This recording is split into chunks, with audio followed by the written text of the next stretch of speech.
দীঘায় হোটেল মালিককে খুনের চেষ্টা ও মারধর ও খুনের চেষ্টার অভিযোগে ধৃত ৩ পর্যটক।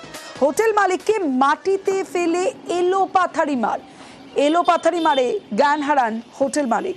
দীঘায় হোটেল মালিকের খুনের চেষ্টায় মারধর। সরাসরি চলে যাব, আমার সঙ্গে পঙ্কজ রয়েছে, পঙ্কজের সঙ্গে কথা বলবো। পঙ্কজ, যে 3 পর্যটককে গ্রেফতার করেছে পুলিশ, যাদের বিরুদ্ধে অভিযোগ রয়েছে মারধর খুনের, তাদের সঙ্গে হোটেল মালিকের কি পূর্ব কোনো শত্রুতা? কি কারণে এই খুনের চেষ্টার অভিযোগ?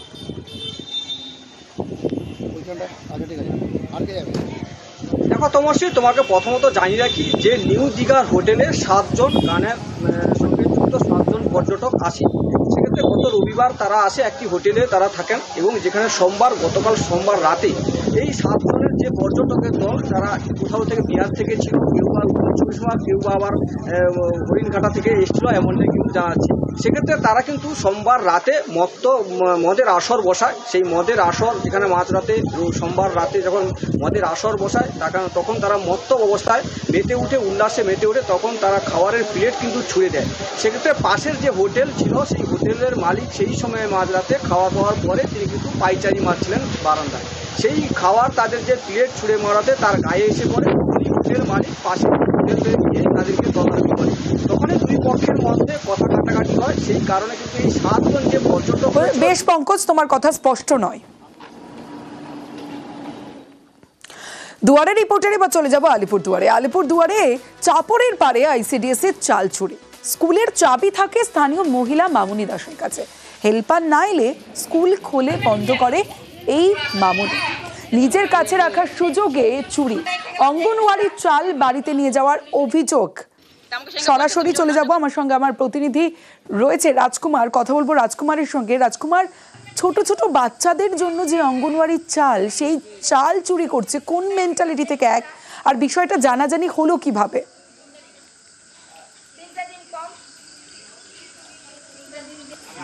দেখো তমশ্রী, যেটা খবর সেটা হচ্ছে যে এই যে মামুনি দাস সকালবেলা কিন্তু তিনি এই আইসিডিএস কেন্দ্র থেকে একটি চালের বস্তা নিয়ে যাচ্ছিলেন, এবং সেই সময় স্থানীয়রা একে দেখে ফেলে, এবং স্থানীয়রা দেখার পরেই কিন্তু এই ঘটনা।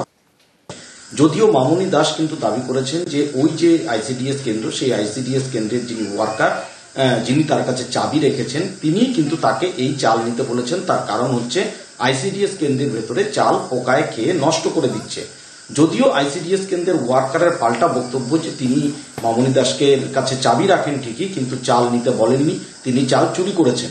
এই চাল চুরির পাল্টা অভিযোগ ঘিরে কিন্তু একেবারে হুলস্থুল কাণ্ড তমশ্রী, এবং সত্যি এই ছোট ছোট শিশুদের খাবার নিয়ে এই রকম যে ঘটনা, এই ঘটনার কিন্তু তদন্ত শুরু করেছে প্রশাসন। তমশ্রী। বেশ রাজকুমার, আমাকে সঙ্গে বলছে তুমি যখন রান্না করো তোমাকে টাকা দিব। টাকা দিতে লাগবে না, আমাকে কিছু 2 কেজি চাল দিও। কি ঠিক আছে, 2 কেজি চাল দিব না, চাল দিন ধরে খাই ফেলতেছে, নষ্টই হচ্ছে, তুমি নিয়ে ঝাইরে বাসে খাই ফেলাইও।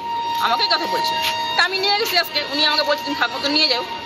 এখন উনি আমাকে পরিষ্কার বলছে আমি দেই নাই, তুমি কেন চোর বানাচ্ছি আমাকে। এখন তো উনার চাকরি বাজার জন্য আমাকে চোর বানাচ্ছে। আমার নামে এত বড় একটা মিথ্যা কথা। 40 বছর থেকে চাকরি করছি এখানে, কোনোদিন এরকম কাজ করিনি। আর আজকে ভোরবেলা 1 বস্তা চাল নিয়ে যাচ্ছে এখান থেকে, ওর কাছে ধরা পড়ে গেছে। এখন বলছে যে উনি বলেছে আমাকে, তাই আমি নিয়েছি। ওনার কাছে চাবি কিভাবে গেল?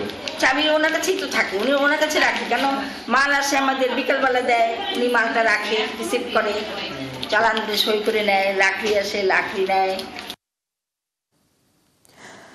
নিউজ 18 বাংলায় আমরা প্রতিদিনই বিভিন্ন অসামাজিক কাজের খবর তো দেখাবোই। বালি পাচার তার মধ্যে অন্যতম। প্রায় প্রতিদিন বালি পাচারের খবর। পাচারের সময় এবার আটক বালি বোঝাই ডাম্পার। নকশালবাড়ির সাতভাইয়া মোড়ে বালি পাচার।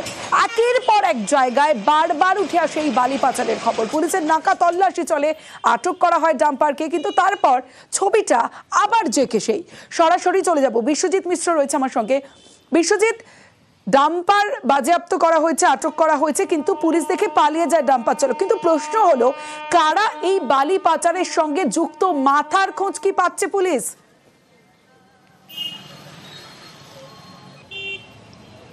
দেখো, এক প্রকার কিন্তু এই যে বালি মাফিয়ারা তারা কিন্তু বিভিন্ন জায়গায় গজিয়ে উঠছে, আর বালি পাচার কিন্তু ক্রমশ বাড়ছে। তবে এই প্রশ্ন উঠছে যে এই বালি পাচারের সঙ্গে জড়িত কারা, কাদের মদতে এই বালি পাচার হচ্ছে, তা কিন্তু অবশ্যই প্রশ্ন উঠছে। যেভাবে কিন্তু এই নকশালবাড়িতে দেখা যাচ্ছে যে একেবারে রাতের অন্ধকারে কোনো ধরনের চালান ছাড়াই এই বালি পাচার হচ্ছিল একেবারে ডাম্পারে। পুলিশ নাকা তল্লাশিতে এই ডাম্পার আটক করার আগেই চালক পলাতক হয়ে যান। তবে পুলিশ কিন্তু যে নাম্বার প্লেট রয়েছে সেই নাম্বার প্লেটকে ধরে এই যে ডাম্পার তার মালিকের খোঁজ শুরু করেছে। মূলত তার মাধ্যমেই কিন্তু এই বালি চক্রের কারা জড়িত, কিভাবে চলতো, শুধু কি একটি বালির ডাম্পার না এর সঙ্গে আরও বালির ডাম্পার জড়িত রয়েছে তাও কিন্তু তদন্ত করা হচ্ছে। তবে ইতিমধ্যে যিনি এই ডাম্পার চালক রয়েছেন তার যেমন খোঁজে তল্লাশি শুরু হয়েছে, তেমনি কিন্তু এই মালিকের খোঁজ শুরু করেছে নকশালবাড়ি থানার পুলিশ, এবং তারপরেই কিন্তু গোটা বিষয়টি খোলসা হবে যে এর পেছনে আরো নজর রাখো বিশ্বজিৎ। এবার হাড়োয়ার দিকে নজর রাখবো। হাড়োয়ায় ফুচকা খেয়ে অসুস্থ শতাধিক। হাড়োয়া গ্রামীণ হাসপাতালে চিকিৎসা চলছে। আশঙ্কাজনক অবস্থায় কলকাতার রেফার করা হয়েছে একাধিক জনকে। ব্লক স্বাস্থ্য দফতরের মেডিকেল টিম গঠন করা হয়েছে, কিন্তু প্রশ্ন উঠছে কি থেকে এই অসুস্থ। সরাসরি চলে যাব, জিয়াউল আলম রয়েছে আমার সঙ্গে। জিয়াউল, ফুচকা খেয়ে অসুস্থ শতাধিক, এখনো পর্যন্ত প্রাথমিক তদন্তে কি উঠে আসছে?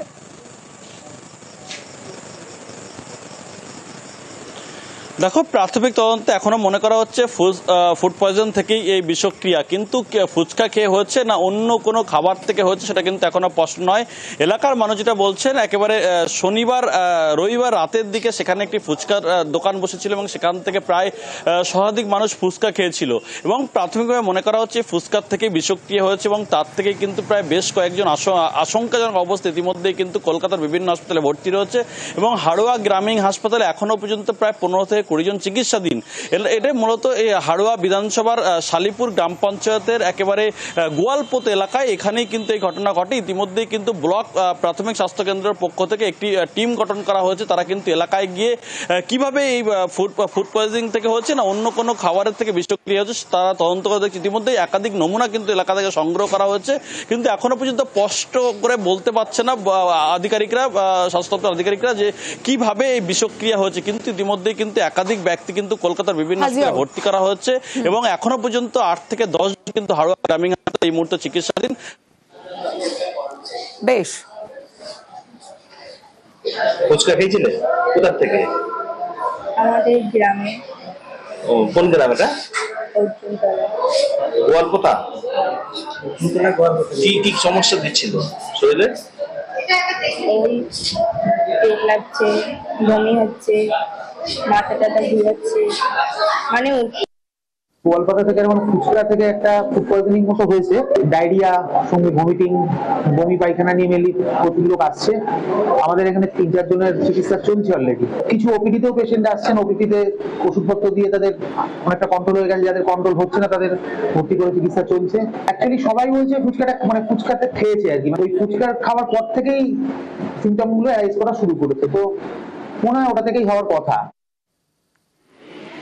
শোকজের পর এবার হাজিরায় কড়াকড়ি। একাধিক নির্দেশিকা জারি করলো এনআরএস মেডিকেল কলেজ কর্তৃপক্ষ। যেমন চিকিৎসকদের ফেস বেসড বায়োমেট্রিক হাজিরা মাস্ট, নিজের মোবাইলে বাধ্যতামূলক বায়োমেট্রিক হাজিরা, এরকম একাধিক নির্দেশিকা জারি করা হয়েছে। সরাসরি চলে যাব, অভিজিৎ চন্দ্র রয়েছে আমার সঙ্গে, অভিজিতের সঙ্গে কথা বলবো। আরও একবার জানিয়ে রাখি, শোকজের পর এবার হাজিরায় কড়াকড়ি। নির্দেশিকা জারি করেছে এনআরএস মেডিকেল কলেজ কর্তৃপক্ষ এবং একাধিক নির্দেশিকা জারি করা হয়েছে। শুধুমাত্র শোকজের পর শুধুমাত্র হাজিরা নয়, ছুটির ক্ষেত্রেও একাধিক নির্দেশিকা জারি করা হয়েছে এনআরএস মেডিকেল কলেজ কর্তৃপক্ষের তরফ থেকে। শোকজের পর এবার হাজিরায় কড়াকড়ি। নির্দেশিকা জারি এনআরএস মেডিকেল কলেজ কর্তৃপক্ষের। চিকিৎসকদের ফেস বেসড বায়োমেট্রিক হাজিরা মাস্ট, নিজের মোবাইলে বাধ্যতামূলক বায়োমেট্রিক হাজিরা। শুধু হাজিরাতেও নয়, ছুটি নিতে গেলেও একাধিক নির্দেশিকা জারি করা হয়েছে এনআরএস মেডিকেল কলেজ কর্তৃপক্ষের তরফে।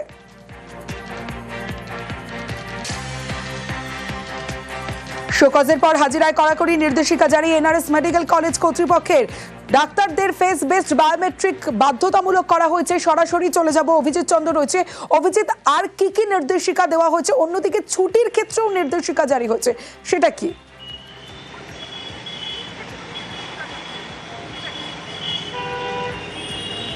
একদমই তমশ্রী, এবং যেটা বলা যেতে পারে যে এই যে চিকিৎসক অধ্যাপক, চিকিৎসক শিক্ষক যারা রয়েছেন তাদের ক্ষেত্রে বহু ক্ষেত্রে যে অভিযোগটা আসে যে তারা সঠিক সময়ে হাসপাতালে আসছেন না এবং যখন তখন তারা ছুটি নিয়ে নেন, যেটা হাসপাতাল কর্তৃপক্ষ তারা জানতেই পারেন না। এবং এটা আটকানোর জন্যই ন্যাশনাল মেডিকেল কমিশন তারা দিনের পর দিন ধরে বিভিন্ন রকমভাবে